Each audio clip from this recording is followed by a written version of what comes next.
premiação começou em 2013 com Osiris Silva, ministro da Infraestrutura e das Comunicações do Brasil, que ainda foi presidente e cofundador da Embraer, além de ter presidido a Petrobras e a Varig.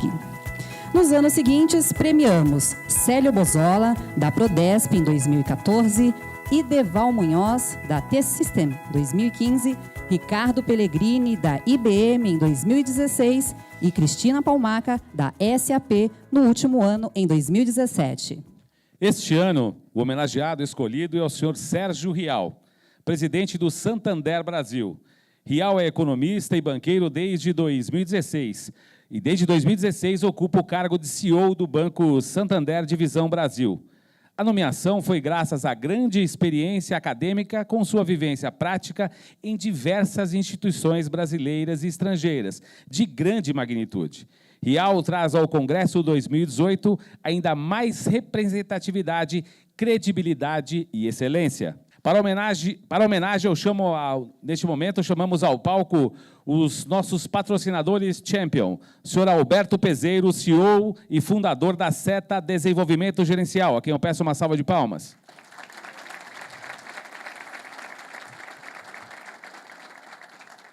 O senhor Luiz Oliveira, CEO e fundador da Ótima Estratégia e Gestão.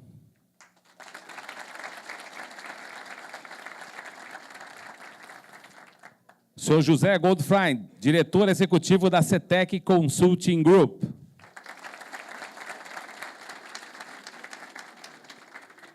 E convidamos também o senhor Roberto Sequia, subsecretário da Subsecretaria do Empreendedorismo e da Micro e Pequena Empresa do Governo do Estado de São Paulo.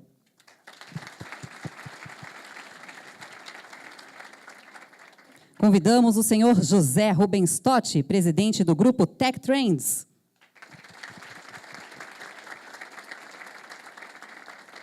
O senhor Piero Gerassi, diretor comercial da Six Sigma Brasil.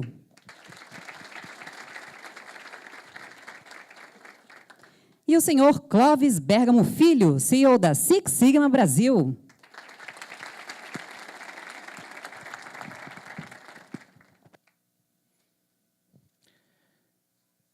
E é com grande prazer que chamo os homenageados das edições anteriores que estão aqui presentes hoje. O senhor Célio Bozola, diretor-presidente da Prodesp.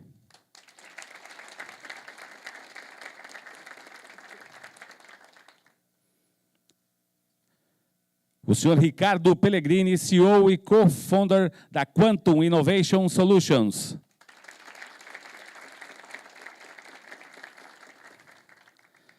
Chamamos também ao palco para este momento solene o senhor Marcos Madureira, vice-presidente de marca e marketing do Santander.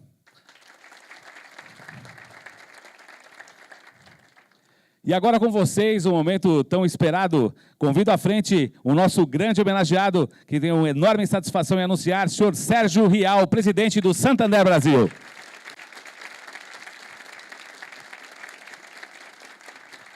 Passamos a palavra neste momento para suas considerações e a fala, antes da fala do homenageado, o senhor Clóvis Bergamo Filho.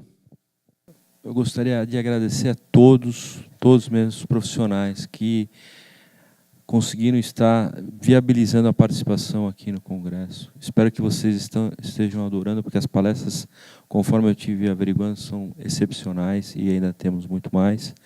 Agradecer todas as empresas que nos apoiam, todas mesmo, porque vocês, de uma certa forma, que estão aqui, estão também, através de suas empresas ou entidades que vocês colaboram. As empresas que nos patrocinam, que nos apoiam aí a conseguir, por 10 anos, estar gerando esse evento e cada vez a gente procura nos aprimorar. A todos os homenageados, que são exemplos. Então, qual é o objetivo da homenagem? Quando você faz um evento de gestão, você tem que criar espelhos. E os espelhos a gente está procurando fazer através dessas homenagens.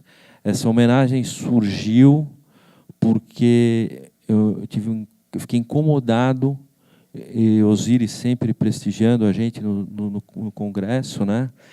E eu falei, poxa, esse profissional ele seria homenageado em qualquer lugar do mundo. Aí eu falei, eu tenho o campo, a bola, o que eu não faço? Vou fazer, eu vou homenagear ele. Ele foi homenageado e a gente já começou com o sarrafo alto, né? E graças a Deus a gente tem muitos profissionais de excelência no Brasil que a gente está tendo a oportunidade de estar homenageando, né? E vocês são o retrato disso, são exemplo para o pessoal que está começando essa jornada ou já está nessa jornada. A gente tem que ter referência e passar essa visão aí para o mercado. A gente tem essa visão que eu estava até conversando com o Sérgio, né? Desculpa a liberdade de chamá-lo Sérgio, que as metodologias elas são um meio. E vocês são executivos e profissionais que são responsáveis pelo resultado de negócio das suas organizações.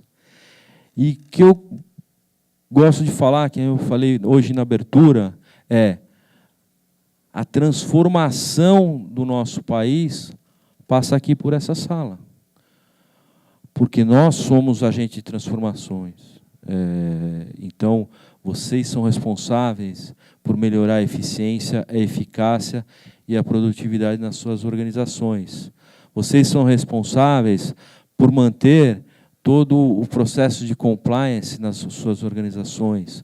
Então, vocês são os exemplos a serem seguidos por os profissionais das suas organizações. Então, quando você tem a oportunidade de estar presente aqui e participar de um evento desse, você tem dupla responsabilidade, absorver o conhecimento e passar para a sua equipe ou para a organização essa informação. Então, eu acho que é fundamental vocês terem a noção e a consciência dessa responsabilidade efetiva que vocês têm. Porque não adianta chegar e falar assim, ninguém faz nada, ninguém faz, então eu vou ficar quieto. Aí é fácil, né? Vocês são responsáveis pelo resultado. Então, tivemos várias palestras aqui e algumas falaram que uma empresa ou um profissional que utiliza um método, você tem um ganho de produtividade de até 30% a 40%. Isso, traduzindo na palavra do nosso homenageado, é dinheiro. E é verdade. Nós temos que ter a consciência profissional que nós estamos para gerar resultado. Vamos ser capacitados, vamos estar fazendo ações, mas nós temos que falar assim, o que eu fiz hoje para gerar resultado para a minha organização? O que eu fiz hoje para me aprimorar profissionalmente e pessoalmente? Eu gosto muito desse slide. A gente tem uma visão equivocada da responsabilidade e da participação do Brasil. O Brasil é 2,39% do GDP mundial. Isso quem está falando é o Banco Mundial. Então, você pega uma analogia, a gente é igual à Itália. A gente é maior que a Rússia. Por que o Brasil ele não é um ator principal do mercado global? Se nós representamos 2,39% do PIB mundial. Então, a gente precisa começar a entender a responsabilidade e a oportunidade que a gente tem. Não falar, sempre se achar que aqui o país não tem oportunidade. É 2,39%. Tem países aqui que a gente pode averiguar, Austrália, 1,8%. E a gente fica, a Rússia, muito menor que a gente, a França, 2,26%. Ou seja, tem grandes atores no mercado e acho que está faltando a gente ter a responsabilidade de se tornar um ator efetivo no mercado. Hoje, teve uma palestra do agronegócio, o agronegócio do Brasil hoje vai suplantar, ou já suplantou esse ano, vai suplantar o ano que vem, o maior produtor de grãos do mundo. E a gente fica com vergonha por ser produtor do maior bem para o ser humano, que é alimento. Por que tem que ter vergonha disso? Não tem que ter vergonha, tem que ficar orgulhoso. A gente também tem uma Embraer, a gente tem bancos de excelência que representam extremamente uma competitividade, uma eficiência e eficácia global, né? Então, isso que eu gostaria de frisar para vocês. O próximo, por gentileza. Aí eu gosto de passar para vocês por que o gestor americano, que é o presidente americano, ele está preocupado. Não é porque ele não gosta da China, é porque a China está gerando o dobro de patentes do Brasil, dos Estados Unidos. O Brasil gera 30 mil patentes ano. Então, uma pergunta, um fomento que eu quero passar para vocês é: por que a gente não fomentar nas organizações um processo de patente? Patente não é só produto, tem patente metodológica, de processo. A gente tem que mudar esse modelo de pensar que patente é uma exclusividade só da academia. As empresas, os profissionais têm que começar a entender melhor isso, porque o maior ativo que a gente tem hoje numa economia de conhecimento é a patente. Então, vejam que tem uma relação praticamente quase direta do número de patentes com a posição das empresas no cenário mundial, no GDP. Então, você começa a ver o conteúdo é importante. A gente tem muito conteúdo que não é registrado. Então, existem algumas instituições que acabam, circunstancialmente, não registrando. Eu vou dar um exemplo, até eu parabenizei, o Ricardo, ele recentemente passou por essa jornada e teve um serviço, um produto patenteado. Mas porque não é usual. A gente acha que não, é só o cara que fez PhD. Não, é um processo. Então, a gente tem que... a mensagem que eu gostaria de deixar para vocês é a seguinte: vamos olhar isso. Vamos olhar isso, porque a gente tem muita coisa que é feita, mas não, poucas coisas que não são registradas. E a gente tem competência de melhorar. 30 mil é nada. Como é que a Coreia do Sul gera mais de 200 mil patentes ano? E o Brasil, com a riqueza que a gente tem, não gera nada. Então, esse é o desafio. Próximo, por gentileza. Então, agora eu vou passar a homenagem. Eu fiz questão de pôr aqui a galeria dos homenageados, né? O Sérgio aqui presente e todos que puderam comparecer. E até falar para o Sérgio, todos ficaram muito honrados do convite de estarem presentes aqui. Porém, alguns, você sabe como é que funciona a agenda, né? Já tinham outros compromissos internacionais até, e não conseguiram estar presente. Então, essa galeria é importante para vocês. Esses daqui são espelhos. O Osíris, o Célio, o Ideval, o Ricardo, a Cristina, o Sérgio, que está dando a honra de estar participando dessa galeria de homenageados.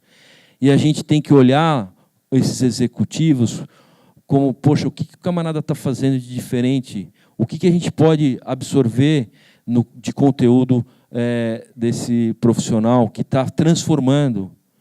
Eu acho que não tem ninguém aqui que não entenda o valor e a efetividade de que a gente está fazendo a homenagem ao Sérgio. Porque todos estamos vendo no mercado, ele está fazendo uma transformação no segmento dele. Uma forma diferente do segmento bancário atuar. Então, isso a gente está sendo impactado diretamente na imprensa, e está vendo que as ações. Então, a gente fica muito orgulhoso de ter, primeiro, ele ter aceito o convite, né, da homenagem, e a gente tem que ficar, todos nós, eu já falei isso para vocês, muito orgulhosos dele ter nos prestigiado. Porque a hora que um profissional como o Sérgio está presente aqui no evento, ele está sinalizando: gestores, vale a pena, vamos em frente, vamos que a luta é dura, não é fácil, mas eu estou apoiando todos. Sérgio, desculpa me ter alongado muito, passar agora a palavra para o mestre de cerimônia, senão eu apanho aqui, né? E aí, deixa eu ficar aqui ao lado. Obrigado, ao nosso presidente da Six Sigma Brasil, Clóvis Bergamo Filho.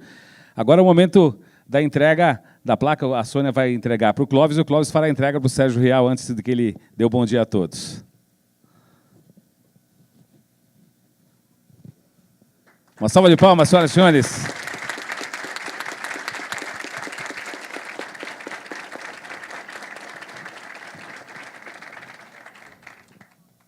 Agora as fotos, os fotógrafos, celulares e tudo mais.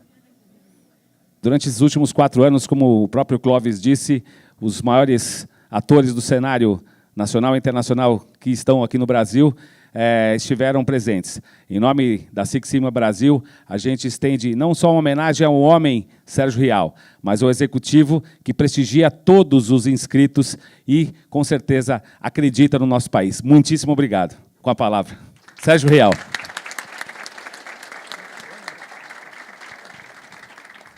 Bom, primeiramente, meu bom dia, muito obrigado a Clóvis e a todos vocês aqui presentes.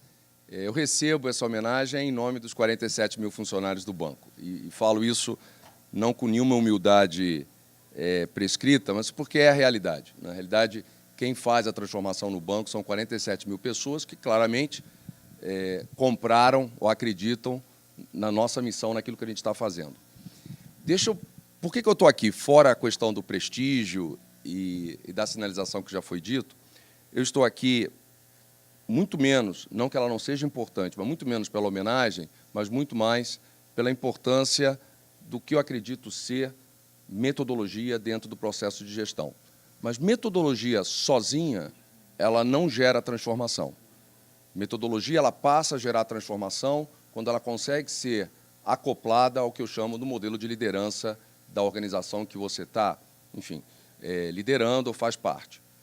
Na indústria financeira, principalmente no nosso país, muito se fala, seja por concentração, seja pelos spreads, seja pela falta de competitividade, e muito disso parte, explicado por uma série de anomalias da própria transformação macroeconômica do país, mas muito também, aqueles um pouco mais velhos, devem lembrar que a grande primeira transformação da indústria financeira se dá quando a hiperinflação é combatida, em que os bancos, de uma maneira geral, perceberam que o que era simplesmente possíveis ganhos no momento em que o Brasil tinha uma desordem fiscal clara com a hiperinflação e monetária, permitiu que o sistema financeiro, de uma forma, ele avançasse muito mais do que o resto da economia do país. E os bancos tiveram, pela primeira vez, a necessidade de olhar para a tecnologia. E a tecnologia foi o primeiro, e isso, aqueles mais velhos, da década de 80, viram o sistema financeiro como um todo, que é uma grande parte do modelo econômico de qualquer país, ele começa, então, a implementar formas, mas muito através da tecnologia. No século XXI, em que a gente está, 2018, existem algumas tendências muito claras. A primeira é reconhecer que a indústria financeira ela tem uma palavra antes do financeiro, que é indústria. E as pessoas que trabalham na área de serviços financeiros não conseguem naturalmente entender a importância e até aquilo que fazem e produzem. Existem algumas tendências importantes desse século, e vou acoplar a questão da indústria financeira. Uma grande tendência é a desmaterialização. A desmaterialização sempre foi algo muito próprio da indústria financeira, porque você acaba não vendo o produto final daquilo que é produzido. O produto final se dá na experiência do cliente. Ele se dá na forma como você vive, recebe, é ou não apoiado pela interação com a indústria financeira. Mas ele existe. Ele pode não ser visivelmente visto, e também não é verdade, ele pode, mas, enfim, mas ele existe. Então, uma grande tendência é a desmaterialização. A outra, que está muito acoplada a ela, é a desintermediação, que é, basicamente, tudo aquilo que não agrega valor na experiência do cliente, vai ser eliminado. E isso independe da indústria em que você está inserido. Você pode estar desde a extração puramente mineral até algo altamente sofisticado no mundo tecnológico ou biomédico. A desintermediação veio para ficar, ou seja, cada peça começa a ser avaliada no seu valor da entrega final da cadeia. O banco assume, através de alguns líderes que estão aqui, o conceito da componentização, de começar a atomizar ou componentizar processos que fazem a diferença na vida das pessoas e que no dia a dia de uma indústria financeira fica muito distante. A outra grande tendência macro é a transparência. Então, quando você fala de desmaterialização, você fala da desintermediação e da transparência, tudo isso aqui conversa entre si, que leva à realidade que talvez seja a maior transformação do nosso século, em que o poder, efetivamente, do modelo econômico do século XXI sai da indústria, sai da distribuição, sai do sistema financeiro e ele vai e reside na mão do consumidor. Então, hoje, o consumidor, todos nós aqui, temos um poder de decisão e de transformação dos diversos segmentos do modelo econômico que até então nós não tínhamos. Porque hoje a escolha, o poder da escolha se faz cada vez mais presente. Tanto é assim que muitas pessoas não somente querem comprar um produto ou um serviço, elas querem entender, de alguma maneira, o que está por detrás daquilo que está sendo comprado ou adquirido. Quando eu chego na indústria financeira, eu tenho mais de 20 anos, eu tive muito tempo na indústria financeira, num intervalo de mais de 20 anos, saí, fui para a indústria propriamente dita, de tração, e depois volto para a indústria financeira. A primeira, digamos assim, surpresa, não sei se a palavra é surpresa, mas ver era a ausência da palavra desperdício. E a palavra desperdício ela está diretamente associada a empresas que são claramente metodológicas e que veem no método a capacidade de pontuar e trazer o nível de ineficiência para a mesa para que seja discutido. Desperdício em banco, ele acaba não sendo tão claro como é em uma indústria automotiva, em que um carro de 3 rodas claramente não funciona. Muita coisa na indústria financeira pode sair sem a qualidade completamente, enfim, testada.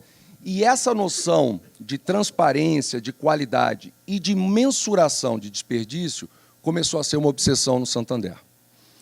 Não porque a gente quer simplesmente ser melhor ou ganhar mais dinheiro, porque nesse século o consumidor não pagará por esse desperdício.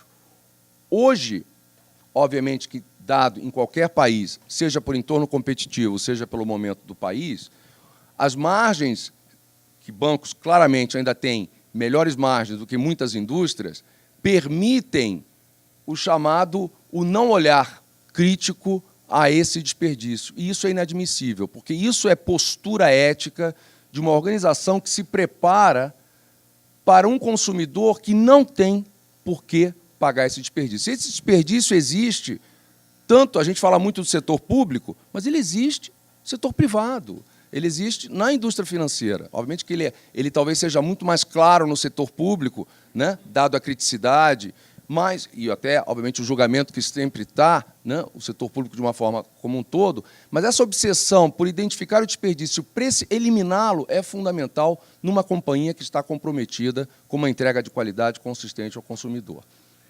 Isso, para o bancário, é meio chocante. Por que é chocante? Porque ele, na realidade, as gerações que hoje lideram boa parte da indústria financeira nunca tiveram que conviver com a noção de industrialização, com a noção de método. E eu estou generalizando, é óbvio, não é uma regra para todos, não quero falar com isso. Mas neste século e nesse momento, a importância da metodologia que leva à disciplina, à consistência e uma entrega que pode ser medida e mais do que medida, ela pode permitir que um banco como o nosso faça investimentos em tecnologia muito mais inteligentes. Essa transformação começou a acontecer. Nós temos hoje, só para 264 belts formados hoje na nossa Academia Santander. Nós já temos mais de 500 pessoas alinhadas para fazerem parte desse treinamento. Uma outra característica desse século, que eu acredito que acabou a tutela. Eu sempre digo, mesmo a própria tutela do Estado, né, o Estado, na minha opinião, muito mais do que tutela, ele deveria ser indutor. E no setor privado, muito mais do que aquele típico recursos humanos ou área de treinamento, é o protagonismo individual de cada um. O valor do indivíduo no processo decisório das empresas hoje é muito maior do que era lá atrás. Acabou a conversa, o que vai ser a minha carreira? A conversa é o que eu quero fazer com a minha carreira.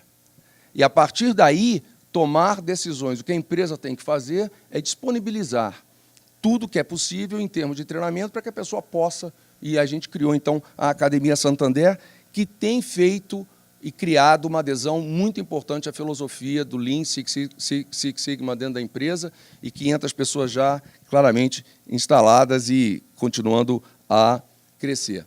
A outra questão que para nós é importante é que no que nós fazemos vai ser, e já é em muitos produtos, altamente comoditizados. Então, muita gente fala da indústria de extração, a produção de um cartão de crédito e a entrega de um cartão de crédito não é muito diferente do que vários outros processos industriais.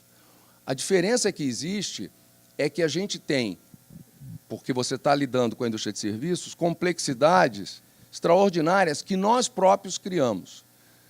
Metodologia é, acima de tudo, a capacidade de sintetizar o complexo.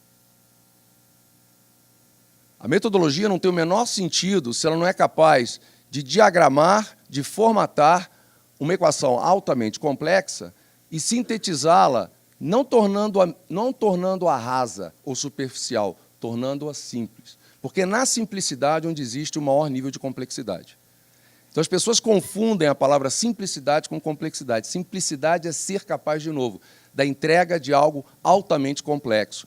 E no cartão de crédito, nós tínhamos pelo menos 6 ou 7 esteiras diferentes interagindo, e você imagina o que acontece para esse consumidor em Buenos Aires, que perdeu o cartão, que está desesperado, porque perdeu o cartão e era o único cartão que ele tinha, e era o cartão do Santander que ele perdeu, não perdeu do concorrente. Ele liga, ou ela liga, tem 6 esteiras, e aí a gente começa aquela viagem de horror, que eu chamo a viagem do trem fantasma, que todos nós já vivemos, aquela vozinha, né, que nos faz navegar por um túnel que a cada 3 minutos tem um fantasma que surge e sem nenhuma capacidade de resolução. O que acontece com esse consumidor? Esse consumidor, ele, se fica com o banco, ele tolera o banco. A metodologia, fora aquilo que eu falei, que é a capacidade de simplificar o complexo, ela também tem que fazer com que esse consumidor não tenha que ir, mas queira ir. Não tenha que chamar, mas queira chamar. Não tenha que ter uma conta, quer ter uma conta. Sair do ter que para o querer que é validação de um processo inteligente, metodológico, que faz a diferença na vida de cada um de nós. Gestão não é sobre a gente. Gestão é o que a gente efetivamente cria de valor, seja por experiência, seja por ganho, na vida de cada uma dessas pessoas. E eu sempre digo, né, em inglês a gente fala, é importante uma empresa ter decisões de alta qualidade, sem dúvida. Mas tão importante quanto decisões de alta qualidade são decisões com alta velocidade. E essa é uma outra tendência desse século. Tudo acontece muito rápido. Porque a tua expectativa, a minha expectativa, não é a expectativa de horas. Em muitos casos, nem sequer de dias. E como é que você consegue conciliar processos complexos, que são complexos, ambiente regulatório complexo, ao contrário de muitas indústrias, nós somos uma indústria altamente regulada. Existem coisas que podemos e não podemos fazer, independente de qualquer metodologia. Então, como fazer isso num século em que as pessoas pensam minutos, pensam segundos e não pensam horas? Então, o processo decisório e tudo que a gente faz, ele tem que, no final, transformar a capacidade da empresa no seu processo metabólico. Porque a empresa, tal como a pessoa, ela tem um metabolismo. Então, como acelerar o metabolismo da empresa em que ela queima gordura mais rapidamente, daí a palavra lean, e consegue criar músculo no sentido de inteligência, técnica e capacidade de entrega. Nós criamos um programa no Santander chamado EPS, Excelência, Performance e Satisfação, em que ao quadrado. E o ao quadrado, a grande simbologia do ao quadrado é a velocidade. que não adianta buscar excelência, produtividade. Ok, bacana. Quem é que não faz isso? O importante é fazer isso, fazer bem e com velocidade. E isso, temos aqui alguns exemplos, né? Eu vou dar alguns exemplos, quer dizer, aqui o Javier, que também já é um Greenbelt, foi trabalhar no tempo de espera no caixa, em que, olhando o processo, conseguimos reduzir 24% já do tempo de espera de muitas filas. Quer dizer, apesar que a nossa indústria tem, inclusive, legislação que nos obriga a um determinado tempo. Mas isso, toda vez que o Estado tem que regular, nada mais é do que um decreto da falência da própria indústria que não foi capaz de se autorregular. Então, a autorregulação, a metodologia vem também vir em busca disso, né? E acho que reduzimos em 24% o tempo. Outro projeto muito interessante é a questão do cartão expresso. Nós somos um dos bancos que, se você abre a conta numa agência, você já sai com o seu cartão de crédito. Então, chama-se cartão expresso. E o que a gente vê, obviamente, aqui o que nós estamos falando é desperdício. Verificamos, então, que por conta de estoque, mais ou menos 19% dos clientes, 19% a 20% dos clientes, não recebiam cartão. Então, outra coisa, banco, é interessante isso. Como não tem uma mentalidade de indústria, a noção do inventário é uma coisa abstrata. Controle de inventário em banco, quando eu falei, como é que fazemos... Para você ter uma ideia, é muito comum um banco fazer uma grande negociação de qualquer quesito, papel, envelope, o que quer que seja. A probabilidade de que isso não seja checado na ponta é muito grande. Porque não existe controle como nós conhecemos na indústria do almoxarifado. Então, essa noção de entender que, sim, temos estoque, sim, temos logística, a entrega de uma máquina POS de adquirência em Manaus não é diferente da entrega de um pequeno rádio, de uma televisão, nada diferente do que uma logística física não congelada. Mas, em função da metodologia de pessoas que estão aqui do Santander, já conseguimos reduzir a falta de estoque que existia nesse cartão expresso de 19% para níveis entre 2% e 3%. Fizemos mais de 100 kaizens na organização. Mais de 100 kaizens. Não existe... E quando você fala do kaizen, o que você está falando efetivamente é você melhorou o seu processo de investimento em tecnologia. Você transformou aquelas pessoas a verem o processo e não serem absolutamente anestesiados e até pouco preparados para esse novo século. Hoje, o maior desafio da liderança que eu vejo das empresas, e eu incluo o Santander, né, falo da minha, é gerações inteiras que nunca viram na tecnologia um instrumento de transformação. Viram algo que ficava com alguém, seja fora, seja lá atrás. Inclusive, imagine, até bem pouco tempo, você tinha o quê? Um intermediário que falava com o usuário e falava com a área técnica. Estou falando de 5 anos, muitas empresas tinham chamado... Empresa que tem middle office é empresa que é estruturalmente falida em termos de gestão. E não quer dizer que a gente não tenha os nossos ainda middle office. E eu combato. Por quê? Porque é o amortecedor àquela pessoa da ponta a não ter o devido entendimento da sua responsabilidade na entrega do produto. Mas, no caso, por exemplo, do Kaizen, a implementação de um cash management, a implementação da gestão de um caixa de uma pequena empresa, nada é mais importante para uma pequena e média empresa do que a sua liquidez. As empresas não quebram por estratégias equivocadas, quebram porque quando elas não têm liquidez. Eu sempre digo, a pessoa mais honrada deixa de pagar o empréstimo se não tiver liquidez. A liquidez é o componente mais importante. Então, essa é uma função primordial de um banco, de fazer com que esse processo de gestão dos poucos recursos que sobram no final do dia sejam feitos da melhor forma otimizada. Bom, nós levávamos uma eternidade para implementar um sistema que pudesse efetivamente, e estamos ainda no caminho, porque, na realidade, esse é o papel do banco, é capacitar, instrumentalizar a gestão do capital de giro da pequena e da média empresa.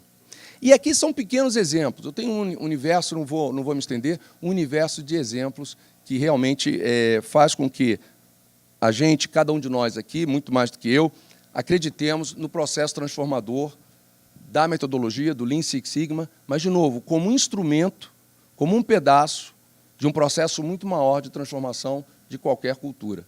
Com isso, fica a minha mensagem. Nesse século, eu sempre digo, né, obviamente que o nosso país, nós estamos discutindo coisas absolutamente importantes, como a reforma trabalhista e algumas outras coisas, mas nós já estamos num século da discussão como se vai criar emprego.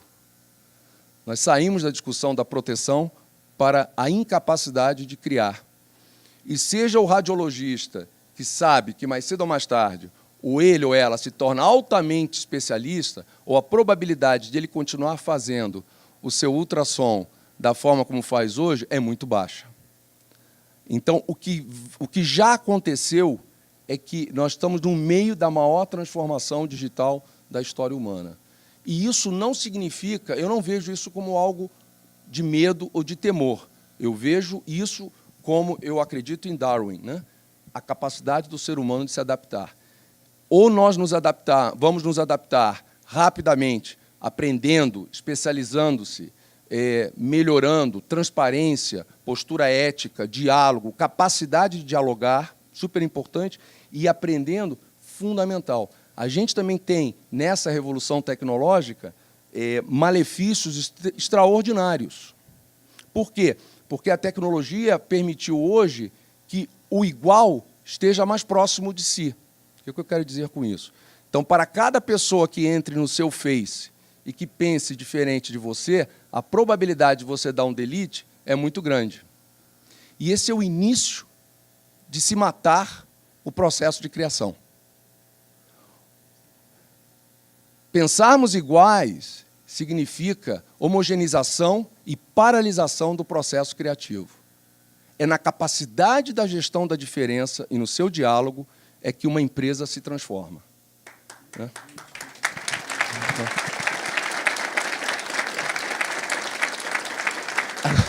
Agora, como gestor, confesso que o igual é sempre mais fácil.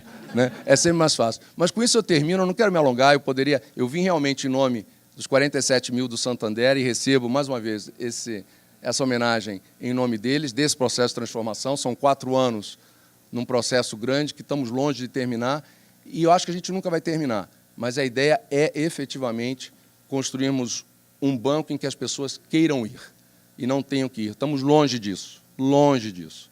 Temos muita humildade para saber que ainda existe aquele processo, ainda existe aquela voz que você vai ligar no cartão, mas eu peço a cada um de vocês, né, que o comprometimento nosso é de que não seja assim. A gente trabalha dia e noite para que esse esforço que a gente faz, e eu faço uma menção clara, porque é importante ações estarem alinhadas com palavras. Nós somos a primeira organização no sistema financeiro que medimos satisfação de cliente não através de pesquisazinha.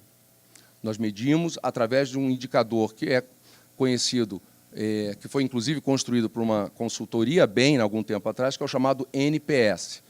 É o chamado score daquele que te promove, Net Promoter Score. E esse score é aquele SMS irritadiço que você recebe quando você não consegue tirar o dinheiro do caixa, e aí o banco te manda e fala, como foi a sua experiência? Aí você, pum. E por que ele é importante? Porque a probabilidade da pessoa responder a uma pergunta dessa natureza é normalmente na experiência negativa e não na experiência positiva. Só vale o positivo quando alguém lhe dar 9 e 10. 8 é neutro, e a partir daí você é negativo.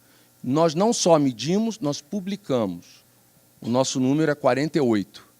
Então, existe muito trabalho a ser feito. E há muitos bancos no mundo com números muito abaixo de um dígito ou 2 dígitos muito baixos. Então, o nosso compromisso é poder... E, obviamente, que, contrariamente a um Starbucks, que tem um número de 70 a 80, mas as pessoas tomaram a decisão de tomar um café e querem ir em banco, a gente vai trabalhar para que as pessoas queiram ir. Seja através do canal, do seu celular ou através da experiência.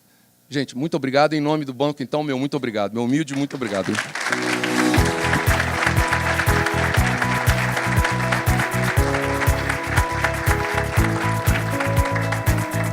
Muitíssimo obrigado. Uma salva de palmas, Sérgio Rial.